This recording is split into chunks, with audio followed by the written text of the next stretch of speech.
Bonsoir, peuple de Dieu. Vous qui êtes venus écouter ce message,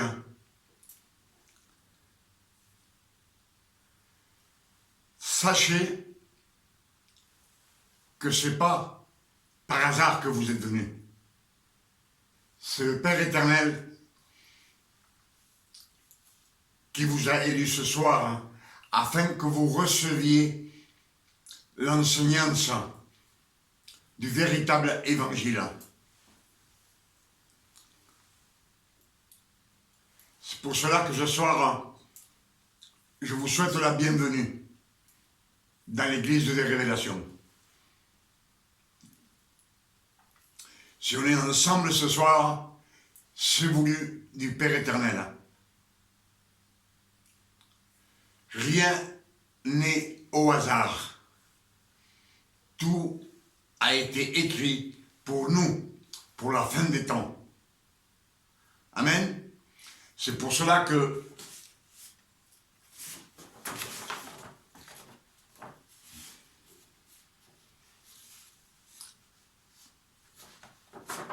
Colossiens 1, verset 26, Colossiens 1, verset 26 nous dit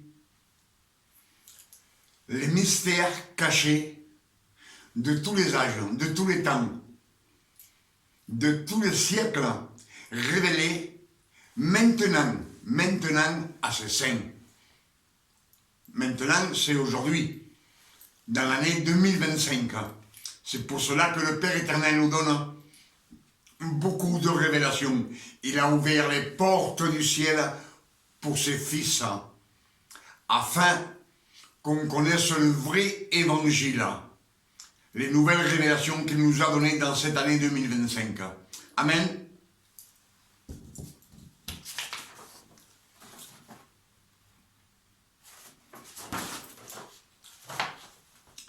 « 1 Corinthiens 10, verset 11 nous dit « Ces choses sont arrivées pour nous servir d'exemple. Elles ont été écrites pour notre instruction, c'est-à-dire pour notre connaissance, à nous qui sommes parvenus à la fin des siècles, à la fin des temps, et on sait qu'on est en 2025, les 6000 ans du Jardin d'Éden jusqu'à aujourd'hui se sont écoulés. Et on est dans le 7e millénaire, c'est-à-dire qu'on est rentré dans le 7e millénaire. Si 4000 ans du Jardin d'Éden à la naissance du Christ, et 2000 ans, ça fait 6000 ans, et ces 6000 ans se sont écoulés. Et là, on est rentré 25 années, plus ou moins, dans le 7e millénaire. Amen. Pour cela, je vous salue au nom de notre Père éternel. Et je vous salue au nom de notre Sauveur, notre Seigneur Emmanuel l'élu, le Fils de Marie. Amen. Ce sont les Écritures qui nous le disent.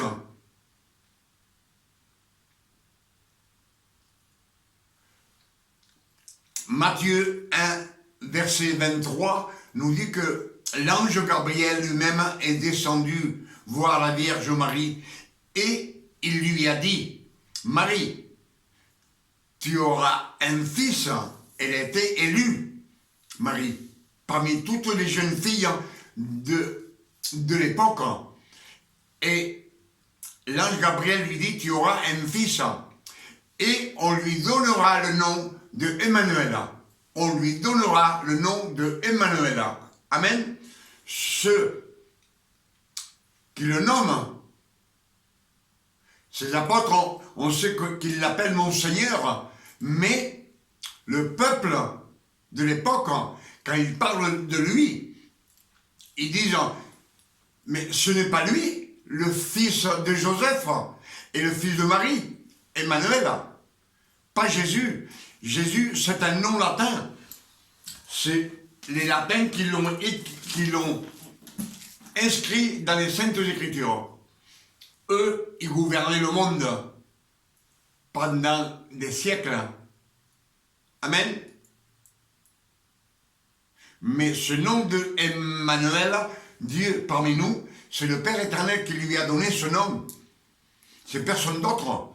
Parce que Isaïe 7, verset 14, nous dit, Dieu lui-même vous enverra un signe. Il nous enverra un signe.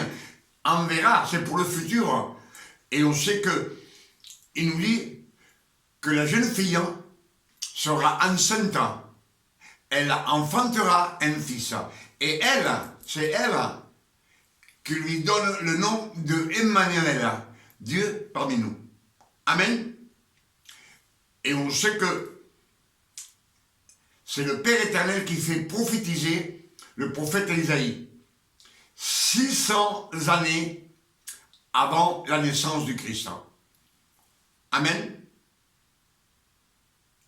C'est pour cela que je vous dis que le vrai nom du Père, du Fils de Marie, c'est Emmanuel. Il a été élu le premier d'entre ses frères. Amen. Il a été élu avant la résurrection du Christ. C'est pour cela qu'on dit qu'il est fils de Dieu. Amen.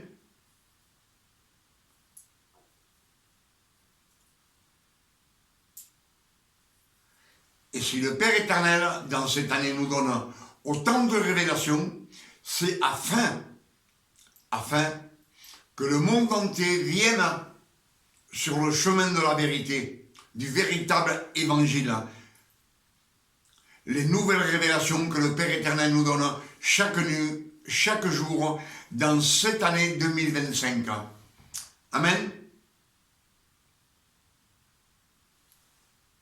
Et ce que on va méditer ce soir, c'est Luc 15, verset 11, le fils prodigue.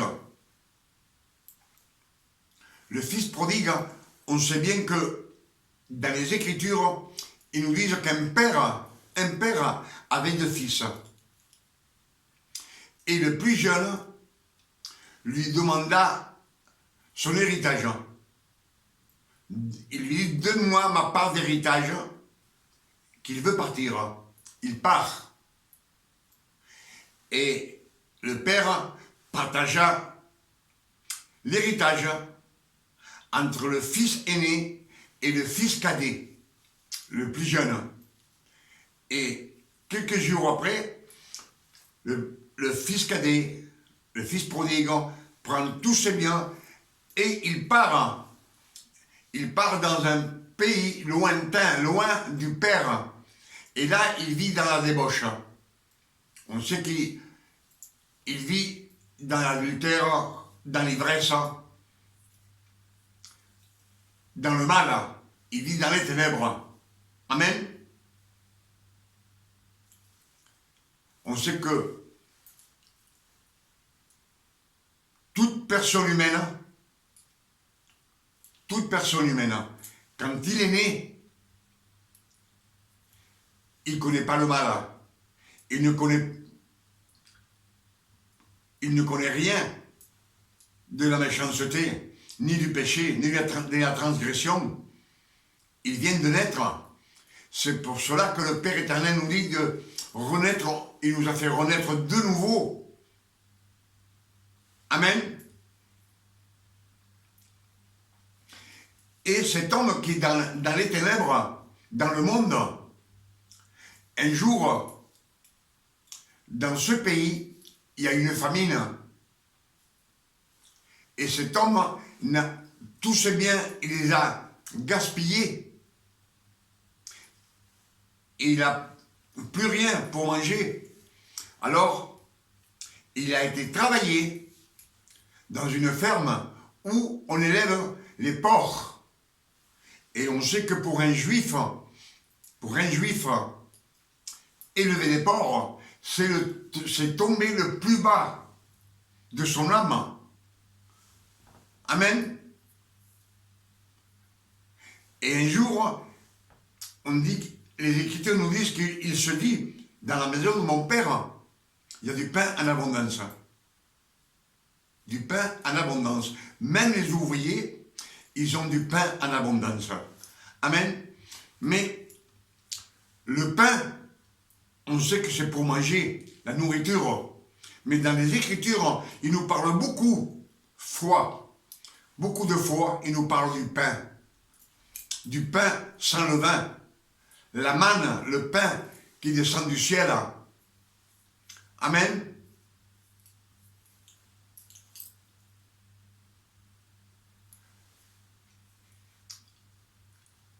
La multiplication des pains, 5 pains et 2 poissons. Amen. Ce pain dont on parle dans les Saintes Écritures, c'est la parole de Dieu. C'est la parole de Dieu. C'est pas du pain pour manger. On sait que le pain sert à manger pour nous nourrir. Mais si le Père éternel nous recommande de manger du pain sans levain, Dieu, il ne veut pas donner de l'importance au pain qu'on mange avec du levain. Non, il parle de la parole de Dieu. La parole, disons que de rien mettre dans la parole. Rien de nos coutumes, rien de nos idées. Si on met des choses à nous, c'est une fausse doctrine d'homme. C'est ce qu'il veut nous dire, du pain sans levain. Amen. Et le fils prodigue se dit, dans la maison de mon père, il y a du pain en abondance. Même les ouvriers, ils ont du pain en abondance. Il se dit en lui-même, je me lèverai et j'irai vers mon père et je le dirai, j'ai péché contre le ciel et contre toi. Il n'a pas besoin du Père. Il a besoin de la parole. C'est la parole qui nous mène au Père éternel. La parole. Jean 1, verset 1 nous dit que la parole, au commencement, était la parole. Et la parole était avec Dieu. Et la parole était Dieu. Et tout a été créé par la parole. Amen. Donc, que dans les Saintes Écritures, le Père éternel nous recommande des dizaines et des dizaines de fois de méditer les Écritures, nuit et jour. Amen. Méditer nuit et jour. Afin qu'on ait les révélations. Les révélations qui nous disent 1 Corinthiens 10, verset 11. Ces choses sont arrivées pour nous servir d'exemple. Elles ont été écrites pour notre instruction, pour notre enseignance, pour que nous connaissions ce qui s'est passé dans les 4 évangiles et dans l'Ancien Testament. Il nous dit, nous qui sommes parvenus à la fin des temps. Amen. C'est pour cela que la parole, c'est la parole qui nous mène au Père éternel. Amen. Jean 6, verset 65 nous dit, personne ne peut venir au Père si ce n'est pas le Père qui vous amène à moi. C'est le Christ qui parle. Jean 6, verset 65, personne ne peut venir à moi si c'est le Père qui vous envoie à moi. Dans ces vérités, beaucoup de disciples partirent, ils abandonnèrent Jésus, ils ne sont plus revenus vers Jésus. Je dis Jésus pour que vous compreniez mieux, mais c'est Emmanuel l'élu, le fils de Marie. Ils ne sont plus revenus vers lui. Pourquoi? Parce que le Père éternel ne les avait pas choisis. C'est comme beaucoup de personnes. Beaucoup de personnes, ils entendent la parole de Dieu. Et ils sont intéressés, ils viennent. Soit ils prennent la Bible, ils lisent les Écritures, soit ils vont dans une église pendant un temps, mais au bout d'un temps, ils partent, ils ne reviennent plus. Et ça arrive à beaucoup de personnes, même à des prédicateurs, parce qu'ils n'ont pas été élus ni choisis par le Père éternel. Ceux qui sont restés avec le Christ, ce sont les 12 apôtres. C'est le Père éternel qui les a amenés vers le Christ. Amen. Et là, on revient au Fils prodigue qui nous dit, il sort des ténèbres, et quand on sort des ténèbres, le Père, son Père, il dit qu'il est en train de regarder à l'horizon. Dieu regarde à l'horizon, sur la terre, nuit et jour. Il ne sommeille, il ne dort. Et quand il voit une personne qui sort des ténèbres, qui entend sa parole et qui s'approche, lui, il sonde les cœurs, il sonde la mémoire, il sonde les reins, il sait tout, il est omniscient. Et cet homme, le Fils prodigue, le Père éternel qui le voit venir de loin, il est loin. Il n'est pas sanctifié, il vient plein. Son âme est pourrie de péché, de transgression, d'adultère. Et le Père éternel va en courant celui qui va le chercher. La parole, c'est la parole qui va chercher et il l'abrace. Il lui donne beaucoup de baisers, il ne le laisse même pas parler. Et il le ramène à la maison. Dans la maison, on sait que le Père éternel a beaucoup d'ouvriers. Beaucoup d'ouvriers. Et il dit, mettez-lui la plus belle robe, mettez-lui des sandales aux pieds. Là, il peut être devant le Père éternel malgré tous ses péchés.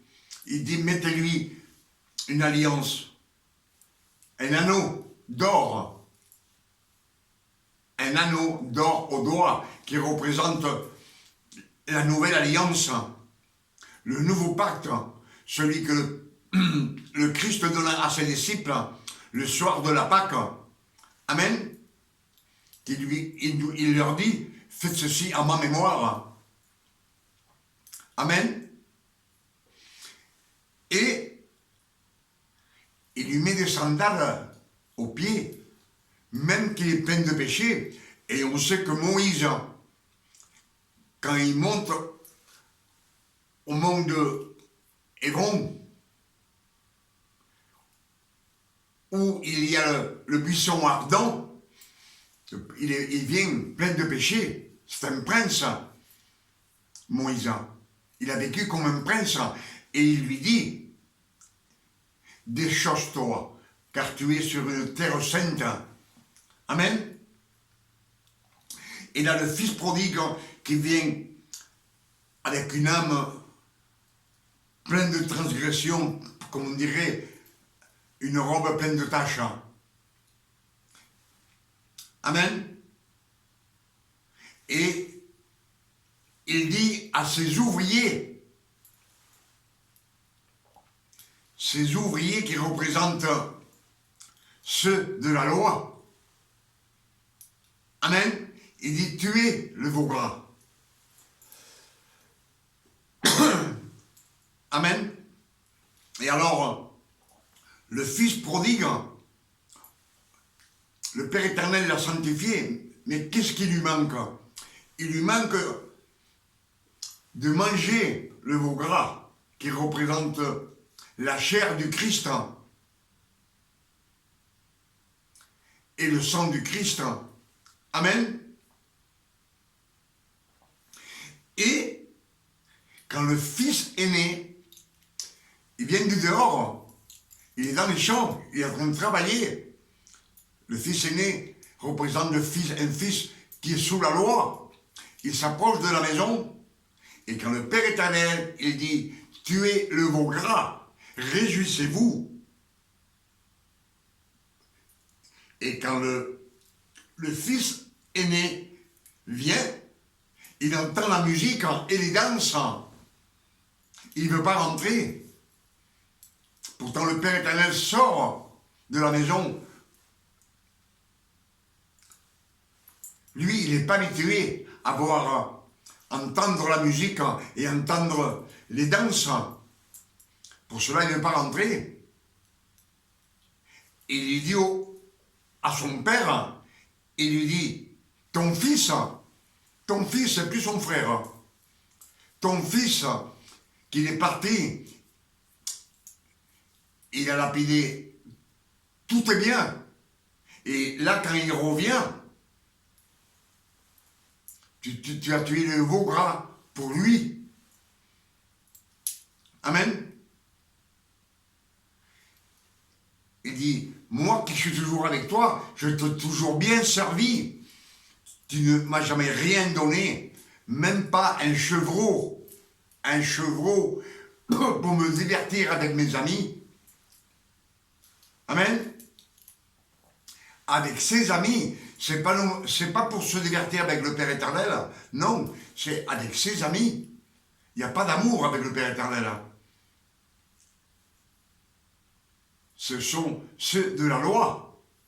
Le fils aîné représente la loi. La loi. Et le fils cadet qui représente la grâce. Amen. Mais cet homme qui est dans le monde, cet homme représente toute personne humaine qui vit dans les ténèbres. Et quand ils entendent la parole, il y en a beaucoup qui s'approchent, comme je vous ai dit. Mais le Père éternel voit. Lui, il est toujours, le Père ne sommeille ni ne dort. Il est en train de regarder à l'horizon. Il regarde tout celui qui sort des ténèbres, qui vient à la lumière. Il vient à la lumière et là, il le voit. Comme la femme qui avait 10 pièces d'argent, elle en perd une. Elle cherche partout, mais après, elle allume la lumière. Et quand elle allume la lumière, elle voit la pièce. Et elle la prend. Amen. Donc, cet homme qui n'a pas de nom, le fils prodigue, représente tout être humain qui vit dans les ténèbres, qui vit dans le débauche, dans l'ivresse, dans l'adultère. Amen. Et comme je vous ai dit, le pain de vie, c'est ce qu'on a besoin, la personne humaine. On a besoin du pain pour notre nourriture. Mais dans les Écritures, quand on nous parle toujours du pain, c'est la parole de Dieu. C'est la parole de Dieu. Amen. C'est pour cela que dans les Écritures, il nous est dit, Jean 1, verset 14, et la parole a été faite chair. Dieu a pris sa parole et il l'a faite chair dans le ventre, dans le sein de Marie. C'est la parole. Et le Christ, quand il est sur la terre, il prêche le royaume de Dieu est proche. Il dit à ses apôtres, allez chercher les brebis égarées. Rien que les brebis égarées d'Israël, pas d'autres. Amen. Et le Père éternel, c'est sa parole. C'est elle qui nous amène au Christ. C'est la parole qui nous amène au Christ. Amen. Ce sont les Saintes Écritures. Quand vous lisez les Saintes Écritures, c'est le Père éternel qui vous parle. Et je vais vous dire une chose. Quand le Christ dit « Je suis le pain qui est descendu du ciel », c'est la parole qui a été faite chair. Le pain qui descend du ciel, il nous dit « Tout celui qui mange de ce pain n'aura jamais faim et il n'aura jamais soif ». C'est Jean 6, verset 31 qui nous le dit. Amen. Celui qui mange de ce pain n'aura jamais faim et il n'aura jamais soif. Et il nous dit aussi, Jean 6, verset 53, tout celui qui mange la chair du Fils de l'homme et qui boit son sang aura la vie éternelle. Je vis en lui et il vit en moi. Amen. Et je le ressusciterai au dernier jour, à la fin. Amen. Amen.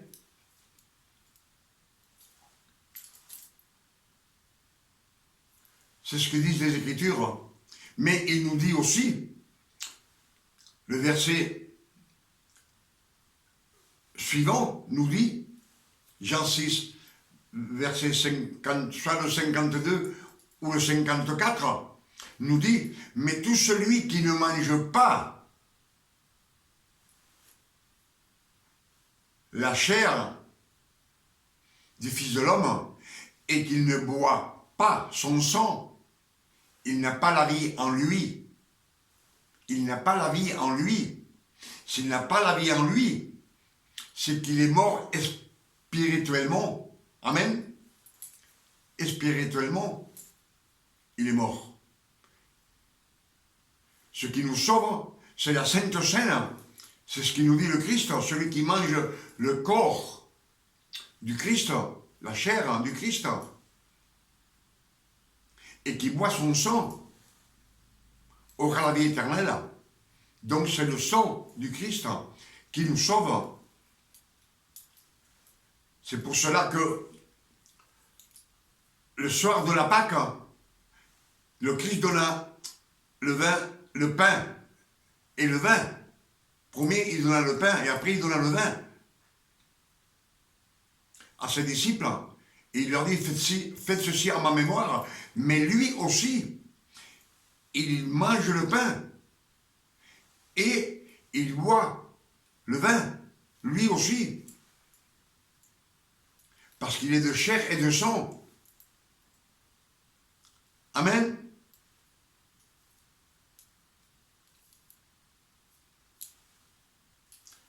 C'est pour cela qu'il nous dit que tout celui qui mange la chair du Fils de l'homme et qui boit son sang aura la vie éternelle et je le ressusciterai à la fin des temps. À la fin des temps.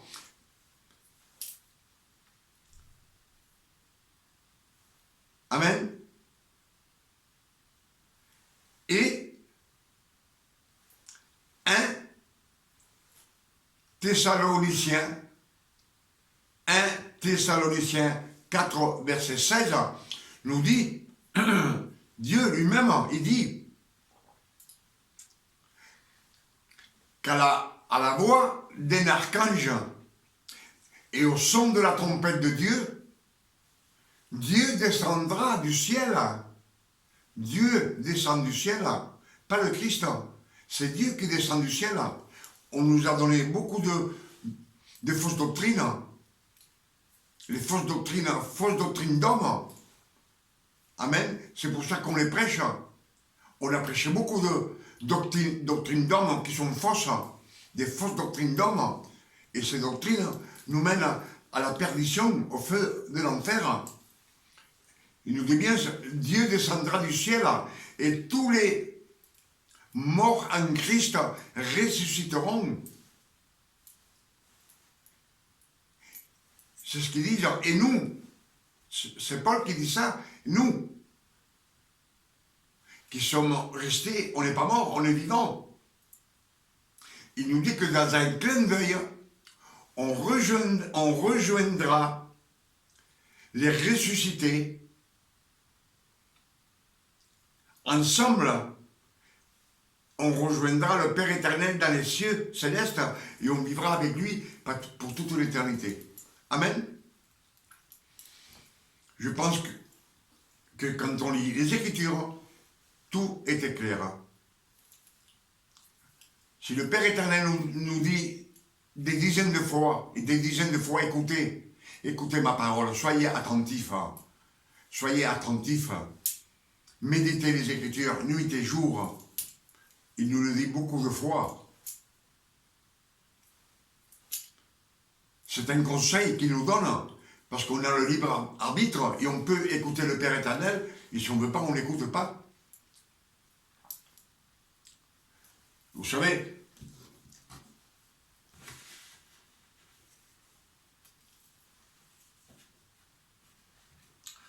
comme nous disent les Écritures,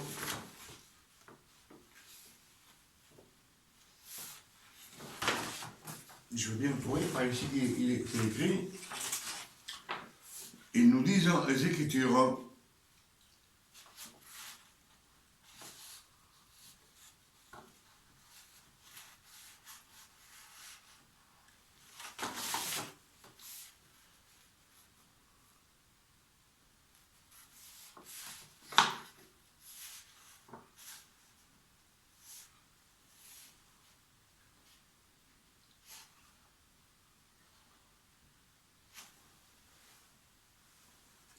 ben je ne le trouve pas, ma foi.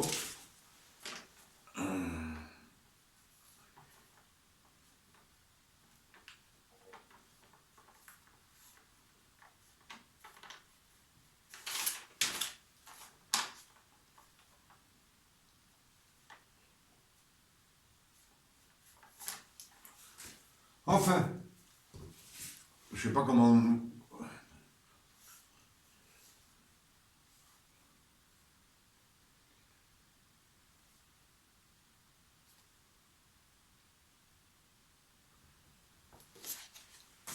Disons que ce qu'on vient de méditer, on dit que le semeur, je l'avais ici, mais Luc 8, verset 4, nous dit, c'est la parabole du semeur. Je ne la voyais pas, mais je viens de le trouver. Luc 8, verset 4. Il dit qu'un semeur, un homme, sort pour semer dans un champ. Le champ représente le monde.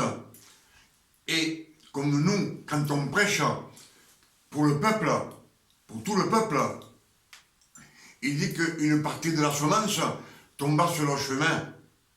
C'est une personne qui écoute la parole et qui ne fait pas attention, il s'en va. Il ne veut rien savoir.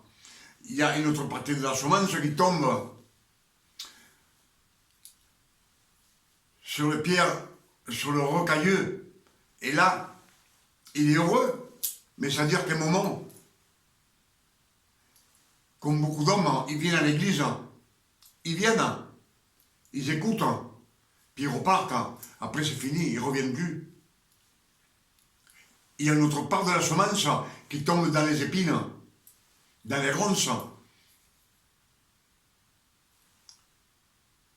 Et cette parole est étouffée par la vie qu'il mène, soit les problèmes de la vie, ses problèmes à lui, et il choisit les problèmes au lieu de la parole.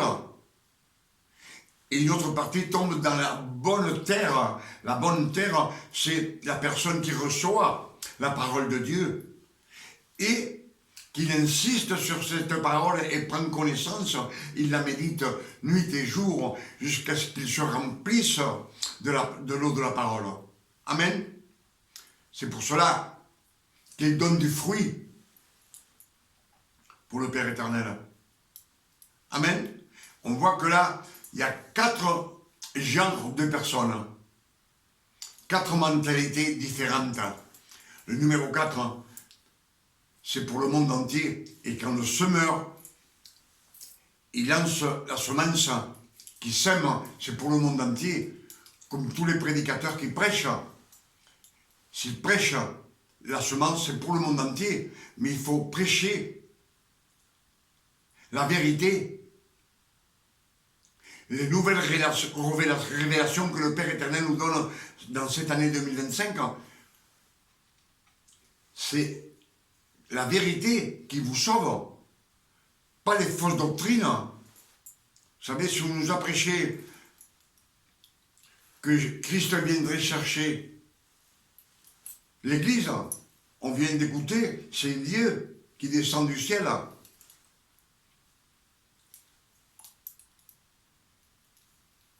Exode 21, Exode 12, verset 21, nous dit, on a toujours entendu prêcher que l'ange de la mort passe, et en général, c'est pas écrit. Une fausse doctrine aussi. Dieu dit à Moïse, sacrifie un agneau et récupère son sang dans une bassine et le sang, tu le mettras sur le linteau de la porte et sur les poteaux. Et quand je passerai, je verrai le signe. Le sang sera le signe que vous êtes dans la maison en train de manger l'agneau rôti avec des herbes amères et du pain sans levain. C'est là qu'il leur donne 7 jours de faire une fête solennelle pour le Père éternel, tous les 7 jours. 7 jours représentent les 7000 ans, le 7e millénaire. 7 jours, et après 7 jours en plus, c'est de ne pas mettre dans la parole de la doctrine d'homme, simplement les révélations. Paul nous dit, un peu de levain dans la pâte elle se lève, et tout est perdu. C'est pour cela que il nous parle de la parole, les paroles, le vrai évangile. On ne peut pas mettre nos idées à nous. Amen. Si on met des idées à nous, ce sont des fausses doctrines. Et on peut faire ce qu'on veut. Ces fausses doctrines nous mènent au feu de l'enfer. Vous savez, on ne peut pas adorer la Vierge Marie, on ne peut pas adorer Moïse, on ne peut pas les adorer. Comme certaines religions qui adorent la Vierge Marie, d'autres qui ne croient pas à la résurrection. Amen. Toutes les fausses doctrines mènent au feu de l'enfer. Les Écritures nous disent, un aveugle ne peut pas conduire un autre aveugle. Si conduit un autre aveugle, les deux vont tomber dans le ravin, dans une fosse. Une fosse, un trou. Amen. Avec ces quelques révélations que le Père éternel nous a données ce soir, dans cette année 2025, je dis merci Père éternel. Merci. Le nom du Père éternel soit béni, glorifié et sanctifié sur la terre comme au ciel. Et je demande au Père éternel, au nom de notre Sauveur Emmanuel le Christ, que ces messages, vous aussi, vous fassent changer de mentalité et que vous marchiez sur le chemin sur la vérité qui mène à la gloire du Père éternel. C'est ce que je demande pour vous, et pour moi et pour ma famille. Amen. Et je demande aussi au Père éternel, au nom de notre Sauveur Emmanuel le Christ, qu'il nous donne une nuit de repos, de tranquillité, de paix, de santé, comme le Père éternel s'est donné à ses fils, à tous ceux qui ont été élus par le Père éternel, rachetés par le sang du Christ, la Sainte Seine. Amen. Il nous dit bien, tout celui qui ne prend pas la Sainte Seine, de nos jours, s'il meurt, il va au feu de l'enfer. Amen. C'est le sang du Christ qui nous donne la vie éternelle. Amen. Avec ces quelques révélations, je vous dis à demain. Dieu va nous donner encore des révélations. Chaque jour, dans cette année 2025, il nous gâte, il nous donne beaucoup de révélations, afin que nous puissions les prêcher au monde entier. Et vous aussi, mémorisez ces versets, méditez-les, et après prêchez-les au monde entier. À tout celui où vous avez le privilège de parler avec une personne, qu'elle soit bonne, méchante, n'importe, prêchez-lui, afin que la semence tombe dans ce cœur et que le Père éternel la bénisse. Amen. Que Dieu vous garde et vous bénisse.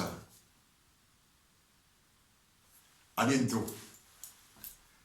Amen.